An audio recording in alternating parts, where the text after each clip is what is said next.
Hello, fellow heroes. I've been playing Ghost of Yotei recently, and I wanted to give you guys the 101 on Ghost of Yotei. Really just get how players are feeling about it, how the industry's kind of talking about it, and then my takes on it. And we're going to try to critically look at it.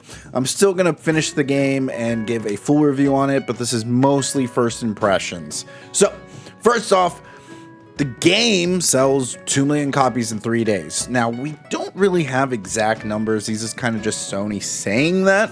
I've kind of looked on third-party sites, but haven't really seen anything to confirm any of this. If so, those are good numbers. However, there's also rumor that it's quickly dropped off, so maybe the millions have come from the pre-orders, and there's just not a lot of hype outside of the initial launch of the game, and I haven't really been seeing a lot of people talk about it either.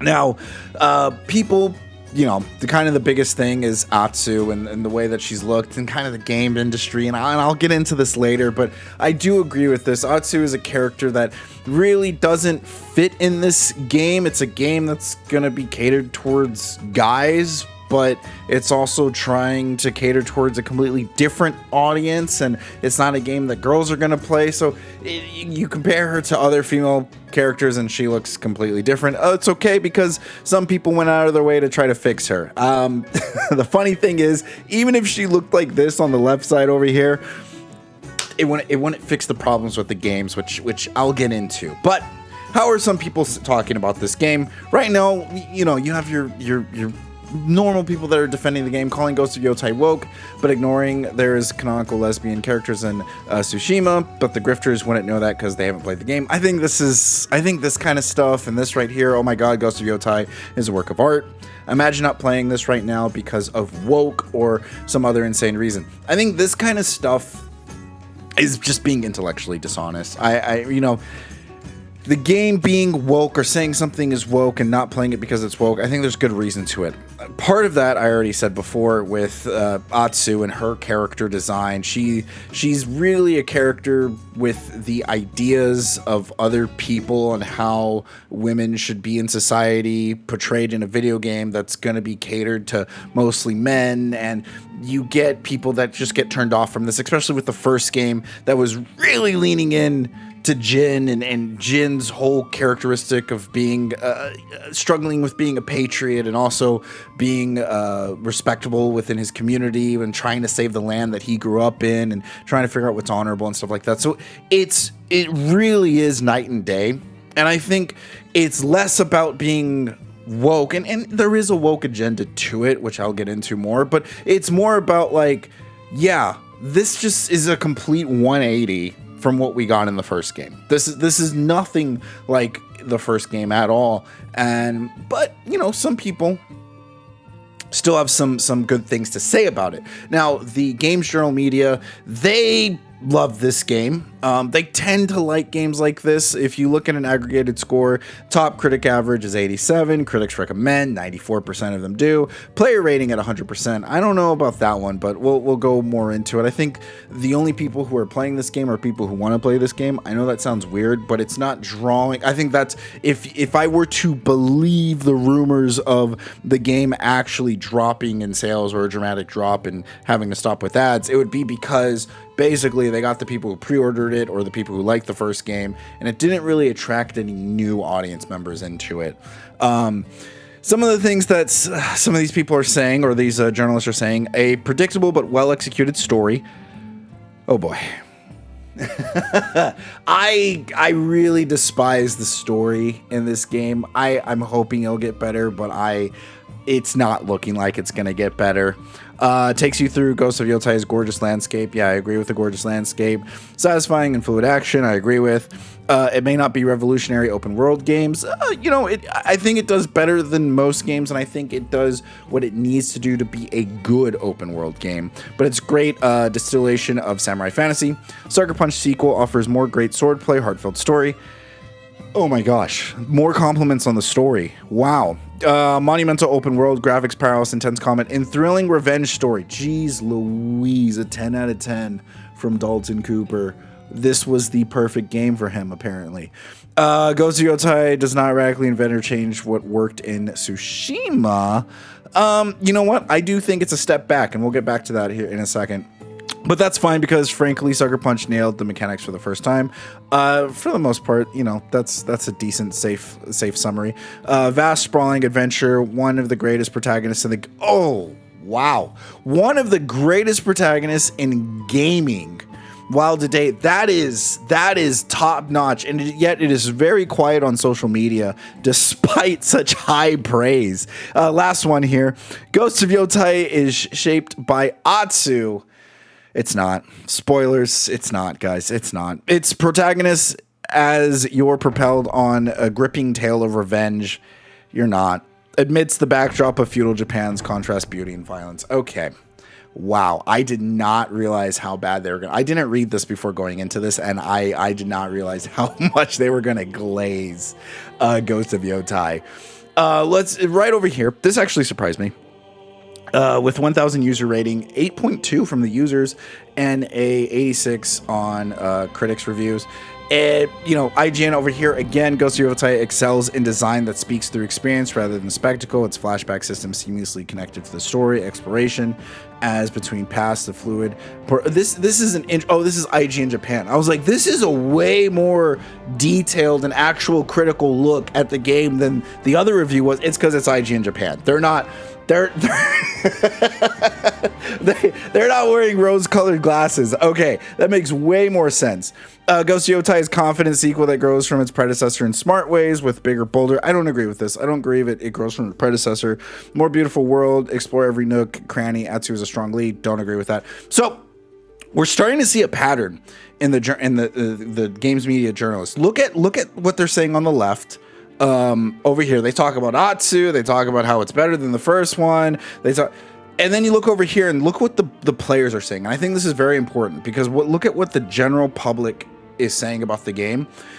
Great reviews, 10 out of 10. This one says, the most visual stunning game I've ever played. Stealth mechanics are great and combat is amazing. I agree with that. It is very visual stunning. I don't know what this is saying. I'm not going to translate it.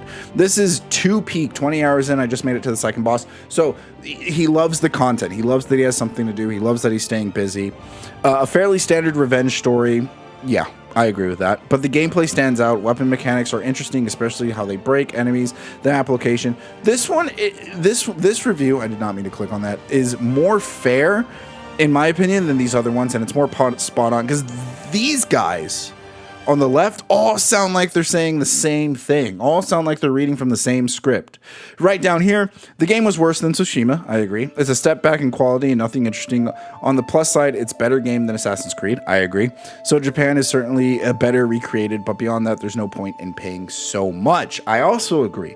Where innovation needed to happen in the sequel, in its place is regression. This is a poorer version of the previous game in every aspect except visuals. The main story is boring, unbelievable, and the changes in combat are very badly implemented. I agree. I for the most part agree with these guys. I feel like these guys are the most down to earth to it. But also look at the compliments. They're not complimenting a lot about the game. They're saying, "Oh, it looks great. Oh, there's a lot of content in it." When we look at other people and what they say, and I saved some over here, but I'm just going to scroll down. This is just Ghost of Yotei off of Twitter. We're going to see what people are saying. Look at this. Aesthetics, right? Over here, what's next? Okay, I'm totally gonna do the main quest now. Ooh, Wolf Den. Okay, I'm gonna hunt. Ooh, Settlers Camp. Content. They're happy with the content that they are given. They're happy with that there's a bunch of stuff to do. Oh, it looks beautiful. Aesthetics. What's next? What's another one? What's another one? Over here. I love how the foxes cheer for you when you do the bamboo. Aesthetics. Aesthetics. Everything, even this one that we looked at before, is a work of art. Aesthetics. No one is talking about Atsu. No one's showing off amazing and heartfelt, strong, emotional parts in the story. No one is showing off their really cool gameplay styles. And I think that's very important. I think it's very important to discern what they want you to hear versus what is actually being available to you. which is right here. And then it's good to see when people aren't being paid to post on social media that I know of a lot, and yet they're not showing off any of the stuff that the reviewers are saying or what's good about it. It's supposedly a 10 out of 10 game. It's supposedly, basically a 9 out of 10 game, and yet the reviewer, none of the general audience are talking about anything from this game. Remember when the first game came out? And then you got to have the duels with the Mongols, and everyone was showing that off, and everyone was excited to show that kind of stuff. That stuff matters. And so let's go ahead. Let's get into what actually I think about the game, what I've played about it, and we're gonna look at it critically. We're gonna analyze it right here. Hey, I'm Mario. I like playing video games, watching movies, and Dungeons and Dragons. If you keep getting me in your suggested videos, or you're watching this video right here, consider subscribing. It goes a long way. Thank you. First, I do want to jump into the open world. I think the open world is gorgeous, and I'm never gonna get tired of it. They took some, it feels like Legend of Zelda Breath of the Wild.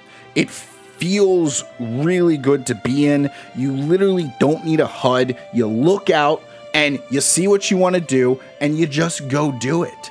That's how great it is. They use things like trees, colors, wind directs you where to go. You never have to stare at a mini map or a compass, and most importantly, bird poop. And it's all substitutes for yellow paint. They're still, they still use some yellow paint and things of that nature, but for the most part, the open world is very immersive. And because it's so immersive, it sucks you in. That's why you see those people saying like, oh, I want to go do the main story, but I get caught up doing something else. And this happened to me as well.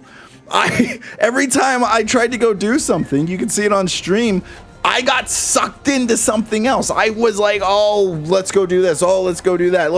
I had to force myself to do the main story. And the things you get sucked into, they're not that bad. And they're really quick. You go in, you get them done within 5 to 10 minutes, and then you're out. And I think that's the best part about the game is the open world. They've nailed it, and it's more of Ghost of Tsushima. It's a lot of it is what you liked from the first game, but just dumped more. And in my opinion, which we'll get into here in a little bit when I talk about the gameplay, a bit too much stuff. Next, I want to talk about the story. Critics were raving the story. My problem with critics, and you can go back and for those of people that disagree with me, a lot of times I need to hear why it's a good story. If I'm just told, oh, it's a good story, and they're unable to tell me what about the writing is good, I take what they say with a grain of salt, or I don't really listen to what they're saying. It's more of an emotional opinion, very opinionated thing that they can't look at objectively. The story is bad. As of how far I'm into the game, the story is not that great. Everything that you interact with in the story feels pointless. Why is it bad? And I think a lot of it has to do with the fact that it is Atsu. They have it's another pointless main character.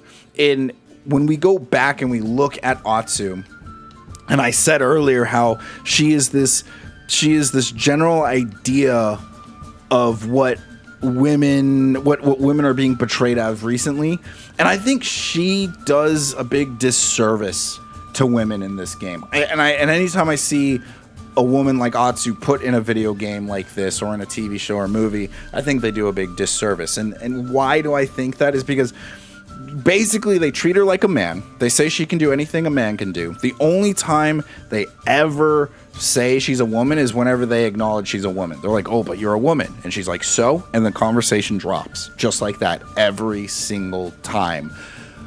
They don't go into the struggles of what it would be like to be a woman in feudal Japan. Not at all. None of that becomes an issue, and she doesn't have anything from herself of being a woman that provides any personal experience or anything to the game itself. And then she doesn't have any quirks or any characteristics that stand out. She comes in, she says kind of like a one-liner, a zinger, and then she fights people. And the problem with this is it also contributes to the main story. She has no personal struggle with anything. We look back at Ghost of Tsushima, and Jin struggled. There wasn't a big like, oh, he's a man, I'm a man, but there was a lot of things that contributed to being a man. He was in the military to protect his country. He failed to protect his country while being in the military. He saw Mongols go and take his lands, go and kill his people, and he did not want to stand for it. And he wanted to fight and free his people and his land. But the country that he had determined himself to free was also the same country that was going to disown him for the actions he was going to take. But he saw it as a necessary evil, right? There's none of that. That's so poetic, and that goes into so many things for Jin. There's none of that for Atsu, and I think that does a disservice to her character.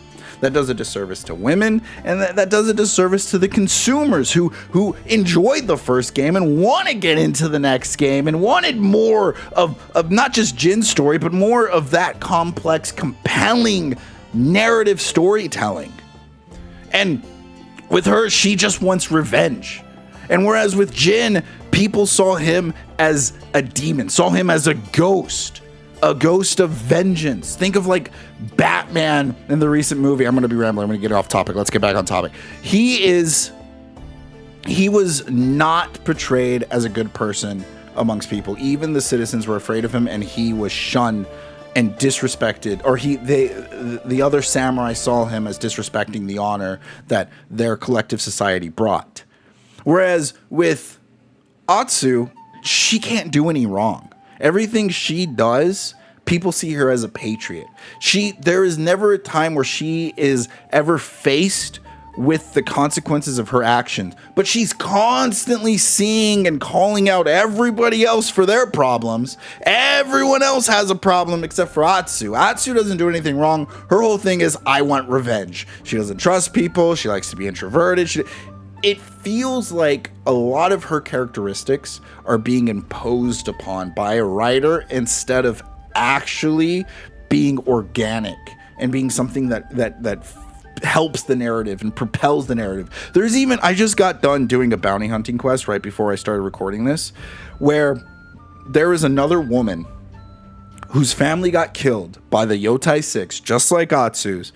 And so she goes around murdering people. She's taking vengeance out on people. She actually goes way too far and starts killing civilians and not just the bandits and the Yotei 6 group. And Atsu goes and is like, let me help you. Let me do this. This lady is exactly like Atsu, and there is no reflection at all. It is the one person Atsu doesn't call out, other than being like, hey, let's keep doing what you're doing, but let's punish civilians now. I'm sorry, other way around. Let's punish the bandits only, and let's stop hurting civilians. That's the only thing she says. Spoilers, the bounty person that you're going after, she ends up dying, and Atsu takes nothing from it. Because the way that this story is portrayed is that, hey, they killed your family, you have the right to go after revenge. And that's it. There's nothing compelling. There's nothing interesting. And whenever you do that, you can't get invested into the story. And if you can't get invested into the story, then you kind of lose interest while playing the game. There's a reason why those other players are talking about the open world. They're talking about the visuals. They're talking about the content in the game. But none of them are talking about the story. And I think that's important, because the story isn't doing anything to compel players. It isn't doing anything to compel you as a consumer, and it's actually a big, big step down from the first game. It's significantly watered down and washed away from what the first game gave us. Now, when we move into gameplay, I'm on the fence about the gameplay. The gameplay is a bit weird for me, because the gameplay is fun, but there's a lot of gimmicks. There's a lot of things like cutting bamboo, or the maps. Like, you have to get a map piece and you have to find where it is on your map, and once you find it, then you can discover a location. Then there's other gimmicks too, like starting a fire or cooking mini games, and all these things, the most fun part about most of the little stuff is that you can skip them. And when that's the best feature, that's an issue. The combat's good. There's rock, paper, scissors, but I just find myself upgrading the katana and doing everything I can to not switch weapons until I have to. Like using my spirits and cooldowns to take out enemies, disarming enemies, hitting them with unblockable attacks. If you hit someone with the wrong weapon, it just takes longer to break their guard. And so like it feels like the game is filled with more content because there's less reflection that it can pull from. And what I mean by this is like when you look back at the first game, when you look back at Ghost of Tsushima, stealth was an integral part of the game because it involved the story. And because it involved the story, you had weathers that changed with your playstyle, and the weather would help you with stealth, and it would add to the way that the Mongols feared you, and it adds to the atmosphere, and everything that you did in the game affected the world. And so the gameplay was a feedback loop, essentially, of everything else that was going on. It was there to amplify the story. It was there to amplify the world. And the stealth in Ghost of Tsushima, I felt like I had more freedom, more liberties to do things. I felt like I could be more vertical. I could do more range stuff. But in this game, I feel like the gameplay is a step back. Even when it comes to fighting like a samurai, I don't feel as powerful as Jin. And I think a lot of it has to do with the fact that you want to use different weapons and you want to upgrade all your different weapons. And when all your weapons are upgraded, you can then do all these crazy things with all these different weapons. I think that's where that comes from, but it comes at a cost of just the game feeling less fluid and less progressive as you move up in it. Because I feel like I've unlocked so many things, yet my power level, my strength never truly leaps like it did in the first game. Like every time I got a new upgrade in the first game, I felt stronger. I felt like I could take on a whole camp. I was like determined, that I was convinced that I was the one-man army that Jin needed to be. But in this game, it's less like that. As much as tough as Atsu comes off and claims to be. And I think the gameplay, I don't like this new thing with content being good for devs. I don't like when devs just throw content at games and say, oh, look at all the stuff we put in it, look at all the mini games, look at all the features, look at all the gameplay should be a reflection of the story, of the world that you're putting it into. And when you fail to do that, then you lose. There's a disconnect between what's fun and what isn't fun, right? Because for someone who wants to just grind out everything and do everything and is a completionist, yeah, the game's great. You got a ton of stuff to do and you can do it forever. But that's not appealing to everyone, and not everyone plays like that. So gameplay ends up becoming just forgettable when you just throw gimmicks at it constantly. And when I look at everything, the open world, I'd say the open world's in this game is a 9 out of 10 or an 8 out of 10. It's like an 8 or a 9 out of 10. Story, it's completely forgettable. It's a 5 out of 10. Nothing to it. Gameplay is kind of the same way. Gameplay is like a 6 out of 10 for me when it comes to things that are going on here. When we look at why everything feels off and why it doesn't feel like it should be an improved sequel, because there's a lot of things when it comes to quality of life and being able to switch loadouts and armors, and there's so much stuff that is just more. It's more of Ghost of Tsushima. It's better than Ghost of Tsushima in terms of mechanically looking at it, but individual parts don't connect. There's no synergy in this game at all. The character is made by collective ideals. The character is not made for this story. This character doesn't have an actual problem. There's no internal struggle with Atsu. Therefore, there's no moral growth for her to take in the story. And because of that, the story can't connect to her. The story is just a plot that she follows. And on top of that, the story's going out of its way not to tarnish Atsu's character. And because it's trying not to insult her, it's tiptoeing around her. It's not challenging her. It's not pushing her. And then finally, when those two things aren't connected, the gameplay can't thrive. What is this game supposed to be made off of? You look at Ghost of Tsushima, and the gameplay was an extension of Jin's actions. You look at this game, there's nothing to extend to. There's no synergy, and so the gameplay is just Ghost of Tsushima more. Just more of Ghost of Tsushima, an extension of that, but without the same character, with a completely different story that doesn't connect, and it makes it all just feel honestly forgettable. It gives you little to think about. It gives you little to offer overall, and honestly, I'm disappointed in the game. When I first played it, my first couple hours, I was super excited and super into it because I really loved Ghost of Tsushima, and I was like, oh my gosh, I'm getting more of this. But the more I played it, the more I looked at it, I was like, this is weird. This is starting not to make sense to me. I'm starting not to understand, where is this? Why am I not falling in love with Atsu? Why is it whenever I activate my terror mode and hold out both my arms to terrify the bandits, why doesn't it feel the same? Because it's weird. Because with Jin, he would brutally kill a man in cold blood to show that he was a spirit of vengeance, and it terrified the Mongols. It showed them he was exactly what they believed him to be.